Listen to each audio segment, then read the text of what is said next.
And hi. Woo! So today we are doing UFC Fight Night Stephen Wonderboy Thompson versus Kevin Holland.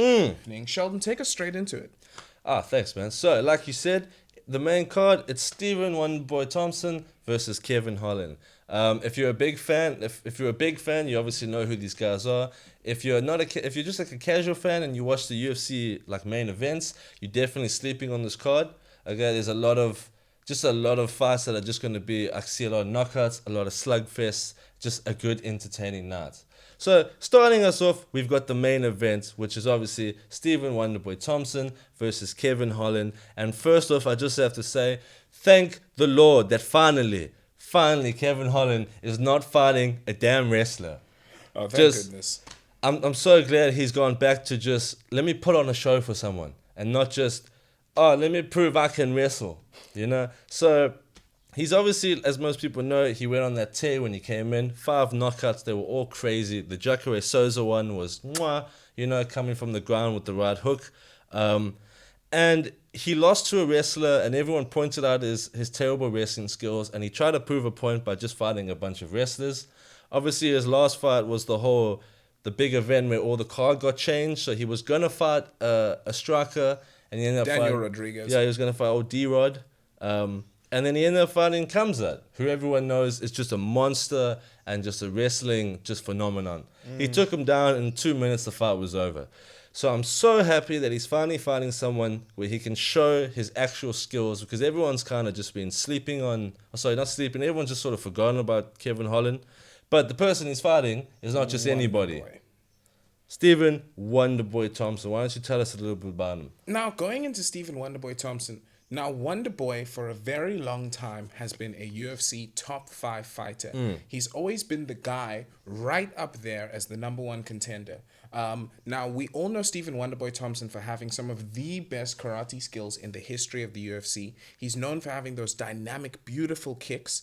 And for a while, I remember he had that beautiful almost trilogy of fights. Almost, because it didn't really go that way for him, with Stephen Wonderboy, with... Tyrone Woodley.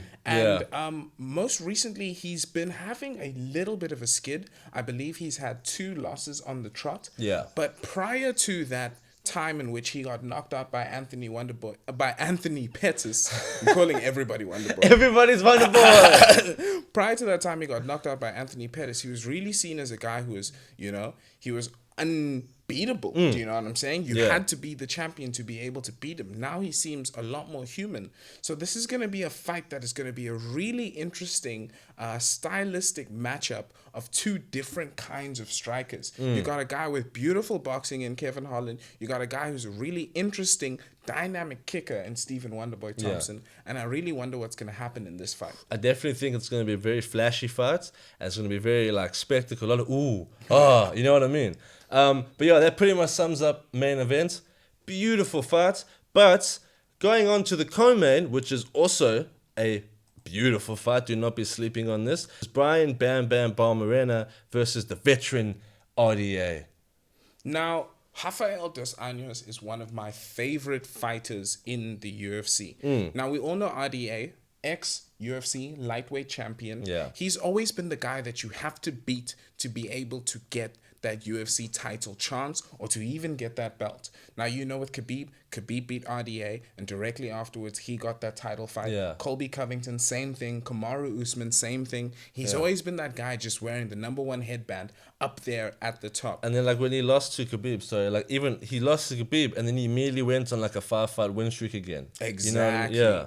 Exactly. He's a really, really seasoned veteran who's got skills in every single department of MMA, from ground game to stand-up. And now he's entering a really interesting new chapter in his career where he's no longer looking for that UFC gold. I believe that era in his career is over. Now he's looking for fights for the fans, fights that are really going to interest people and fights that people are going to enjoy. And that's why he's going up against this fan favorite in Bryan Barbarena. Yeah, Bryan Barbarena is just a guy who I definitely feel has the same mindset of just, he just wants to put on a show. He's definitely a bit younger, so I'm sure he might be eager to go for gold, but his main premise is just, I just want to put on a show, because a lot of people forget he is actually a bit of a veteran. A lot of people don't actually realize how long he's been in here because he has been a bit of a quiet guy, but he has been popping up a lot lately. He just fought Matt Brown and Robbie Lawler in that big slugfest. Yeah. But like you did say, because RDA's got the mindset of I just want to put on a good fight. I'm a veteran, and Bryan Bam Bam Barbarena is just a guy who loves to throw. I definitely see this not lasting long. Yeah. I definitely see one of them just unleashing the gas tank, and they both start swinging, and it's whoever goes down first. And I think that's just going to be awesome. And yeah, so that pretty much sums up the main and the co-main. But on the card itself, we've got some other great stuff. And now, diving into our last kind of really interesting fight on the card. Yeah. We have a crazy heavyweight clash of Tuivasa versus Sergei Pavlovich. Mr. Shui. Mr. Shui himself, Tuivasa. Sheldon, take us straight into this one. Okay, so straight off with Mr. Shui, I'm a big fan of Tuivasa. I've loved watching him come up. He's just a guy who he wears it's all on his sleeve. He's just a guy, like he said, he's here to bang on, and he's going to bang on till the day he dies. He's just here to have a slugfest. He recently is just coming off a loss versus Cyril Gane.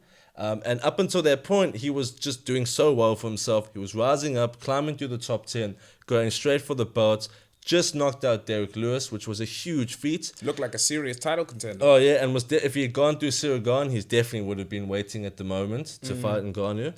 So he's coming off that loss. But it hasn't really affected him because he's genuinely just such a down-to-earth guy. He's really just like, oh, it's fine. I'm still here. I'm still ranked 4th. I'm not going anywhere. However, Sergei Pavlovich is also a definite sleeper that I feel like a lot of people have just... Because the heavyweight division, all big guys, people don't actually notice this guy. But now they are because he just came off the win against Derek Lewis. Exactly. So he's also a man who just loves to throw. They're both two heavy hitters. Pavlovich has definitely got reach. He's definitely got naturally long arms. But he's also the more muscular guy. And I think both of them, they're just going to swing. Oh, it's just going to be a slugfest. It doesn't go the distance. Someone's going to go out in the first round. I don't see this one going the distance at all. Sergei Pavlovich, as you say, super weird guy in that he was undefeated. His only loss was against Alistair Overeem in a fight where he just didn't look himself. He hasn't been that active either. Like he's only fought like 4 times since like 2018. Granted, they've all been wins, but he's not a very active fighter. Yeah. Not a very active fighter, so this is going to be a really interesting fight to see how he goes up against a guy who was a ex-title contender. But at the same time, you see, another thing like I'll forget is Pavlovich is ranked 5th. It's ranked 4 versus ranked 5th. So it's kind of like they're both just sort of trying to fight for title contention. Exactly. I'm sure Pavlovich, if he wins, if they give him Gane, it's like Cyril Gane is now the gatekeeper for heavyweight for the belt. But yeah, so this is going to be a great fight. Definitely don't see it going the distance. I see Tuivasa knocking him out in the first round, doing the shoeing, giving us a dance. And then another fight that was going to be very interesting as we move on, but it's no longer the case. Jack Hermansson versus Derek Brunson. Now this fight, Derek Brunson is now injured. He is out the fight. And it's now Jack Hermansson versus, I believe, Roman Dolidze. Don't really know too much about him. But this fight, honestly, I'm not too fazed. I think the Jack Hermansson, Derek Brunson fight, despite being interesting, would still be very boring. Yeah. And also at the same time, if either of them wins, I don't see what's next for either of them. I know Derek Brunson is ranked 5th. He's trying to stay in there. Yeah. But it's like, who do you fight? Because Cannonier just beat you. And maybe you fight Strickland if he loses, but I don't know. And Jack Hermansson, he's also just trying to fight. He's struggling to stay in the top 5 and try and be another title shot.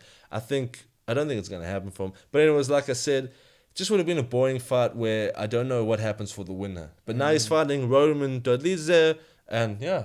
And that pretty much sums up all the big names, the interesting fights that were going to be on the card. Moving on, we do have a few others just to point out. Opening the main card, we've got Kyle Daukaus versus Erik Anders. It's a middleweight bout.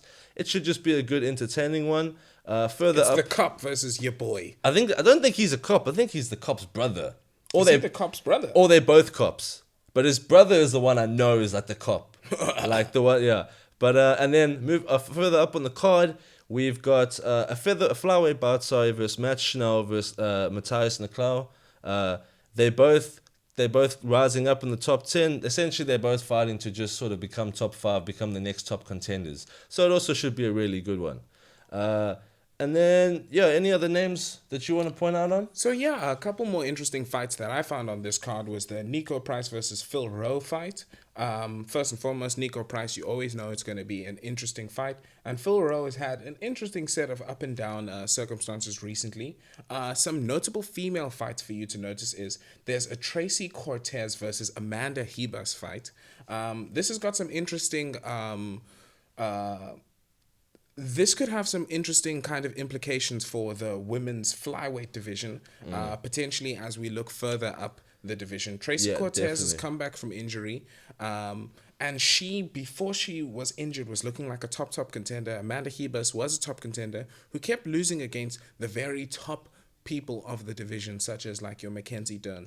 So this fight has got some really interesting top implications when it comes to that. No, definitely, man. And pretty much that sums up all the interesting fights on the card. So that pretty much sums it up, guys. If you were thinking about skipping this one, I hope now you realize, hey, maybe not. Let us know what you guys think down below.